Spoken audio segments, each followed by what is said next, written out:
You're hanging out with us, and we're very excited that you guys know your Westworld too, which means you guys are going to appreciate our next guest so much. I'm waiting for cues. We're not there yet, but it's very exciting.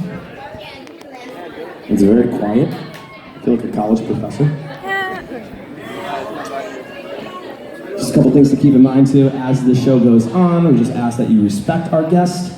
There will be kind of a question and answer portion after a moderated talk. But during the moderated talk, please just reserve comments. I promise you're going to get a chance to raise your hand and ask some cool questions. Oh, that's pretty. Aw. Can I get married? Everybody clap your hands. We're set? We're not set yet. Okay, that was very anticlimactic. Cool. I feel like I should start like interviewing you guys. Can I get like a cool headshot right now? Can I get like a headshot, like a cool picture? Trying to figure out if I can Turn. Make it back. I know. No, we're not done yet. I gotta get different poses. We're ready. All right, go. Ready? Oh, she's getting stance. No, ready?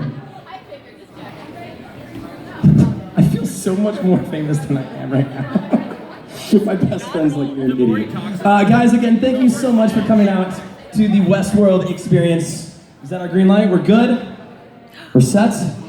All right, ladies and gentlemen, very excited about this one. First of all, I want to introduce, nope, just kidding. Myself, Eric Zachary from 103.5 KISS FM. All right, I got a green light over here, that's why. We're almost there, almost.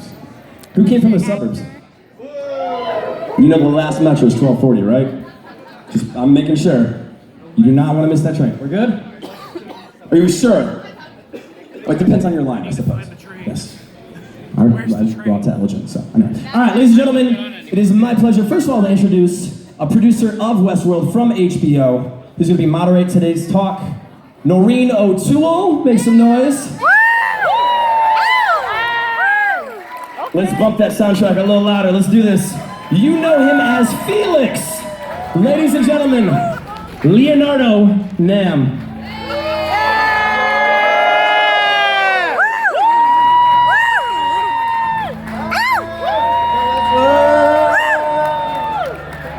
I love it.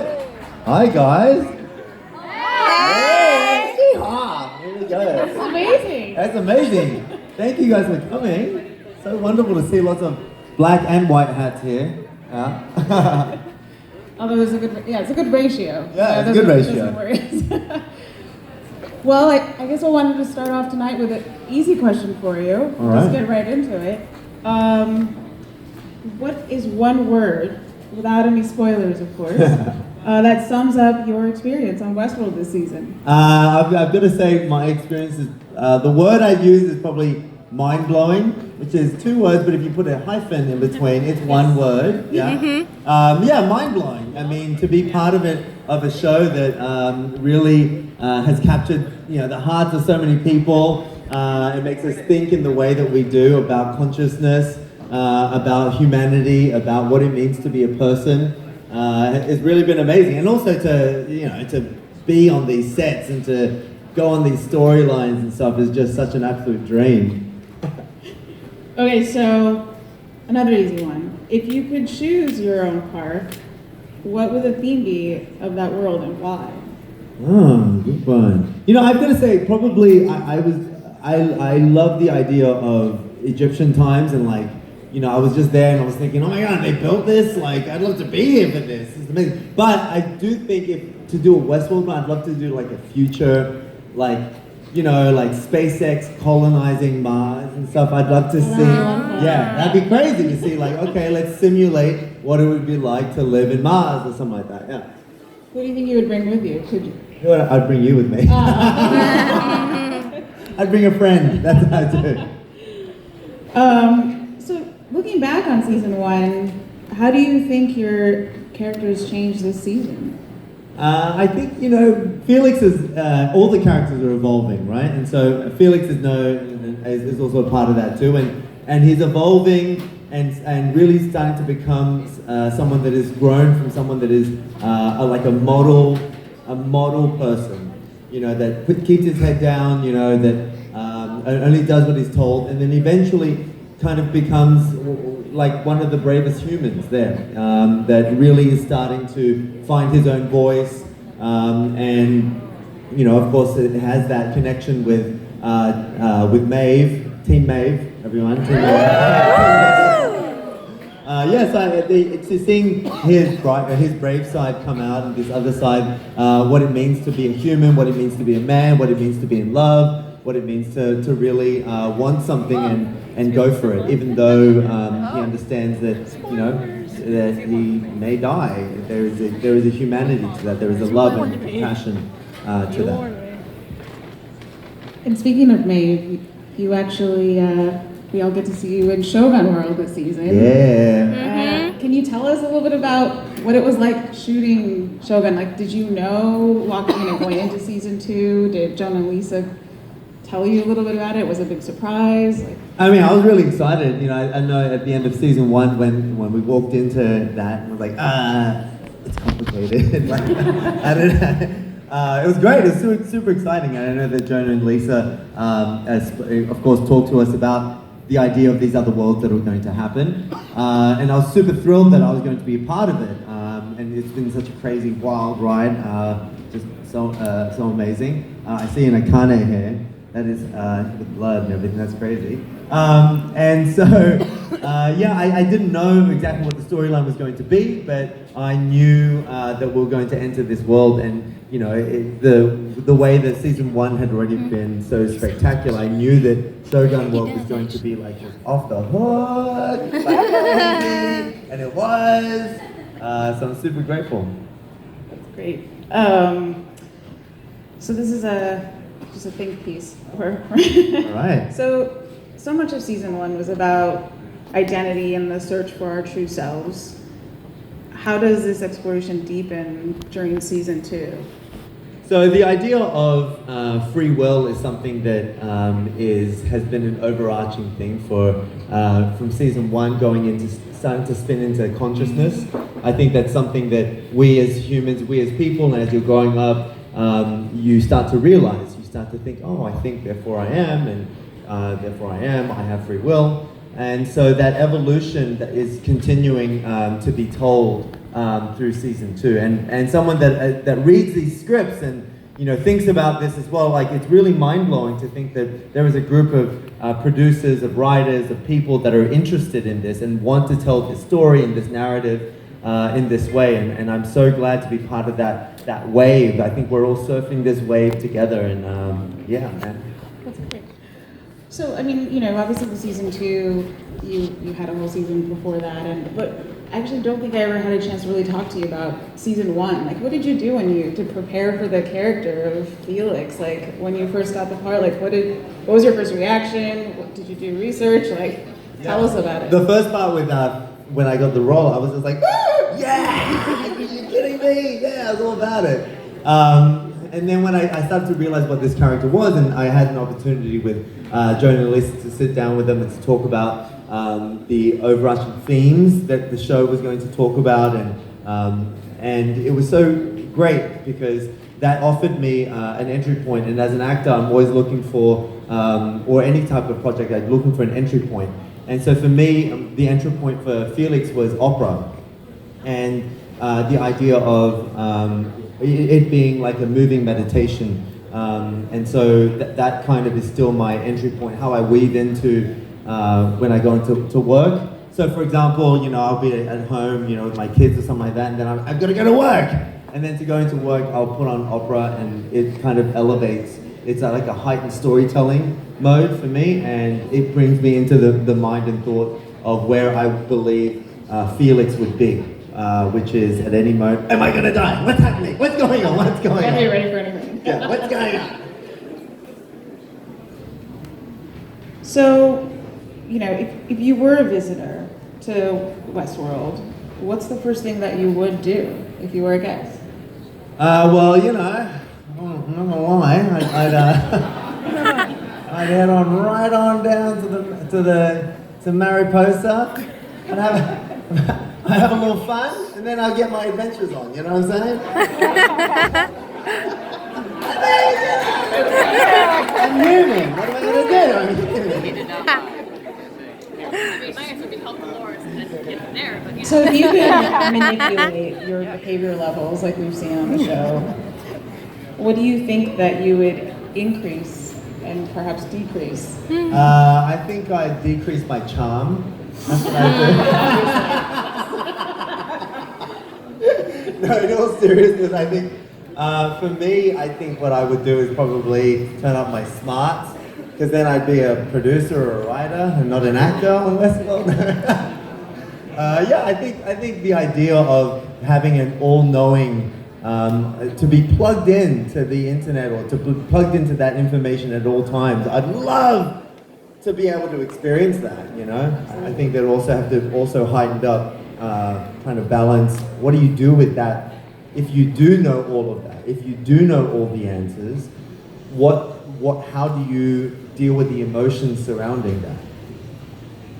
Love it. I think that's perfect. And so I'm just curious, with season 2, you know, and whether you're in the scene or not, what's your favorite scene? What has it, been so far? So far on season 2, woo, it's a lot. It's a lot. Well, I'm gonna say, that's a really hard one actually, because as I watch the show, I'm a big fan, and I sit there and I'm jaw dropped as twists and turns happen, because I don't get all the scripts, and when I get them, I'm like, yeah. But I've got to say that moment where where Akane rips out the Shogun's head is just like one of those like, okay, all right, they did that. We went there. They went there, and they did it well. Well, actually, I think now that all these incredible people are here, I thought, maybe now we could open up to fan Q&A with the questions from the audience. Is everyone good with that? Yeah. Some questions. Hi, yes, you. 2-part question. Yeah. Are you as confused about the timelines I'm sure every other person in this room is? So is this now? Or is this, when is this? What's going on? I watched I actually watched the show actually with Hallie. and I would ask her, I'd be like, wait a second, so is this happened before this, or this? And she'd be like, shh, we're watching the show. Yeah, I am definitely confused. Definitely confused. Yeah, we want to do a shout out for another producer who's Yeah, right there. That's a lot. Is there another? The second question, Second yeah. question. Oh, yeah. I think so, yeah. All right. Any other questions? Right here. Who do you think's more intimidating, Dolores or Maeve? And why? Ooh, Dolores. Wow, yeah. Dolores. Babe, Dolores man. scary. You try looking into those eyes and trying to say no to that, when you think, yeah, that's some scary stuff. Hi there. Hi. So I'm new to Westworld, and I just want to say I really enjoy it. I never thought I was actually going to enjoy it. Surprisingly, I never thought I had HBO, so I just stumbled across it. Yeah, HBO. So how would you persuade someone who has never seen Westworld before in at least a sentence? How would you persuade them to watch it? I would tell them, it's not TV, it's HBO. So I tell them, they never had HBO, they don't know.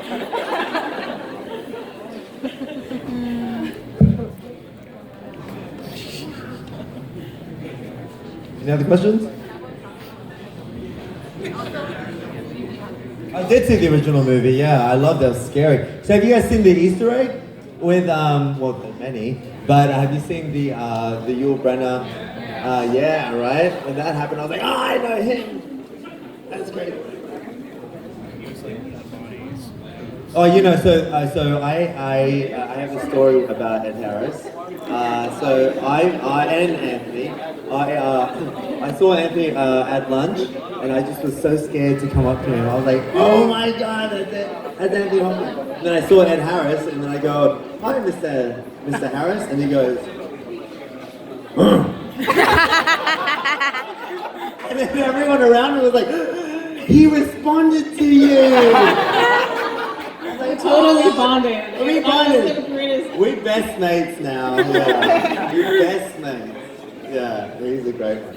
Well, I actually have a question that I skipped here. You know, you were initially manipulated into helping Maeve. And do you think that your character is starting to become more empathetic and willfully helping her?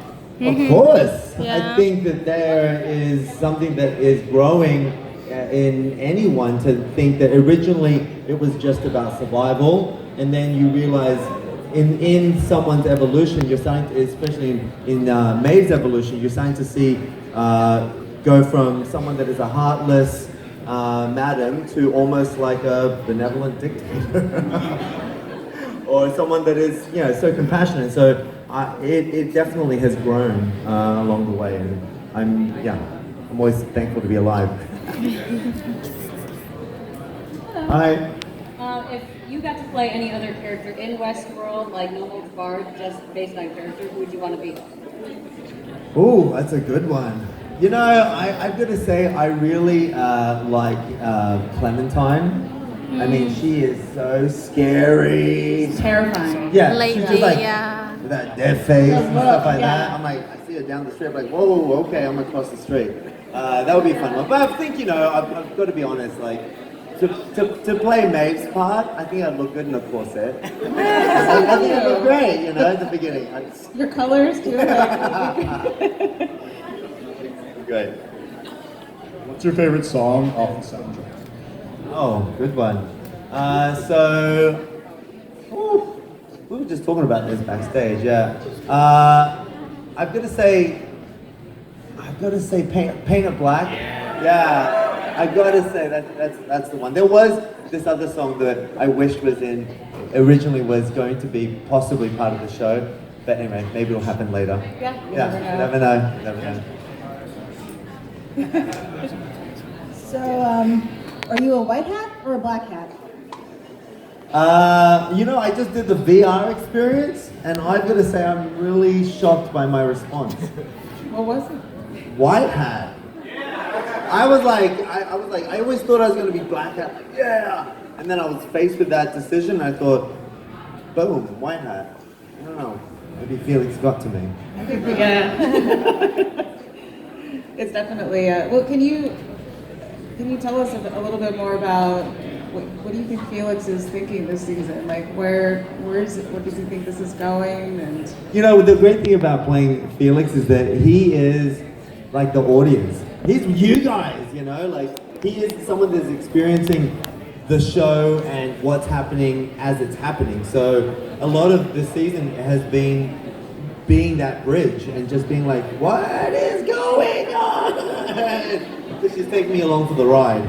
I think that's been part of his evolution, and also part of that evolution has been kind of trying to find the other sides that someone has. So knowing that this relationship is growing, where it's no longer just a, you know, you help me or die, but now I feel that this whole other level of compassion is coming from Maeve, not only to me, but to others. I see that growing. I think there is something that is that's happening there. So I'm starting to observe love essentially grow.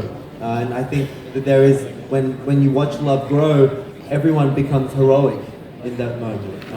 Because you decide and you choose love, you choose life. So I think that's what's kind of happening for him.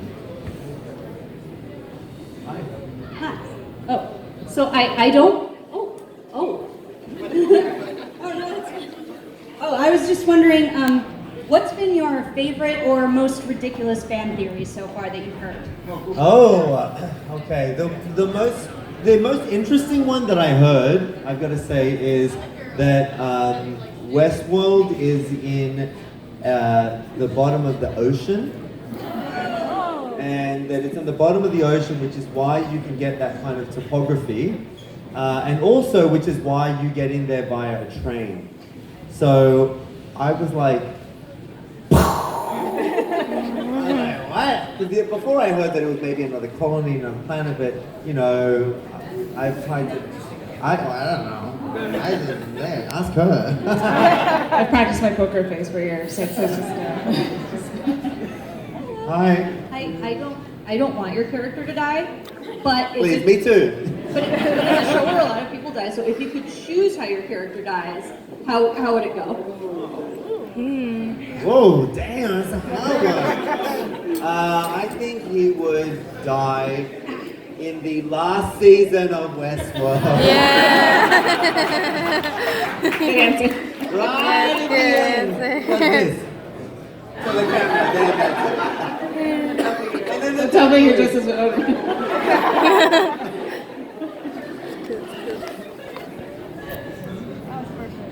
All right, man. Like, would you be able to sign my first season? Oh yeah, man. Nerd Yeah, time. man, awesome. That's what we're here for.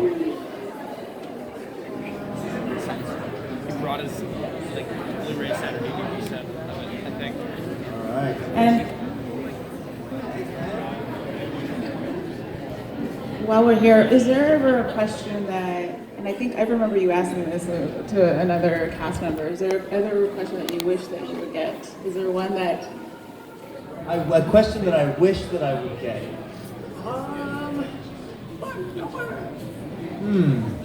I get a lot of good questions from the people because I think people are really interested in theory. But I think one thing I would like people to ask is what is Sylvester and Felix's history? Because there are moments that we talk about it, and it hasn't been kind of really revealed. But he and I have theories, and we've talked to Tandy as well about it.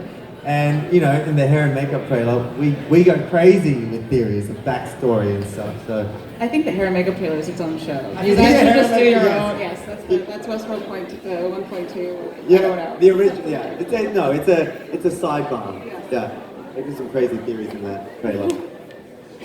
I have a question for you. Hi. So far, I haven't seen you on scene with either Anthony Hopkins or Tessa Thompson. Is there anyone that you really want to do a scene with? So I know you can't give any spoilers, but like anyone that you would love to. They would be great. They would be wonderful. It's so funny.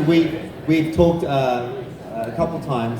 At parties, whatever. When I see like Evan, Rachel Wood, like Dolores, or I see Bernard, and we're always like, we gotta do a scene together. That'll be so great.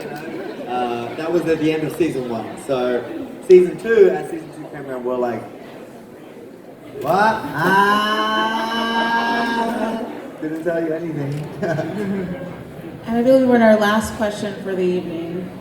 Hey, Hector. Hey, how's it going? How's it going, partner? As we saw last episode, you have a phone, you have access to one, you have one lifeline. Who do you call? Oh, that's a good one. Oh, I call my mom. I would call your mom too. Get me out of here. Well, I think the Q&A portion is ended for the evening, but I know that there's more to come. So I just wanted to thank everyone for coming out. Thank you. Having an amazing time. And we love Chicago. Ladies and gentlemen, one more time, make some noise for Noreen O'Toole, producer of HBO's Westworld. And my man, Nmnm. I think we're all gonna go Google how oceans work now too. Like, wait, is that even possible? One more time, make some noise for these guys, please. Thank you so much, guys. Now, this is actually pretty cool. Another surprise is just full of that. Right now, you got a wristband when you walked in. On the inside of your wristband, if you have a sticker, a dot, if you will, that means you're gonna go meet Leonardo. Yeah, he's like, I think that's me. Yeah, so if you have a sticker on the inside of your wristband, you and a guest get one plus one with you. That reaction was amazing. Please line up over by the curtain drapes over there. Seriously, find her. Again, check the inside of your wristband. If you have a dot, you are qualified for the meet and greet with a plus one. So people are partnering up too. Like, I'll bring you if you take me to dinner. Dude, find her. Find her. I do have some more giveaways too. We can do that. We're going to be restarting all the activations. We only have about 20 minutes or so left, so please take advantage of your time left in the park before we send you back to the other side of the ocean. into Chicago. The Westworld VR experience, I cannot recommend it enough. The costumes behind me. There's still some food left. Mariposa, the lounge is amazing. Oh, let me text her.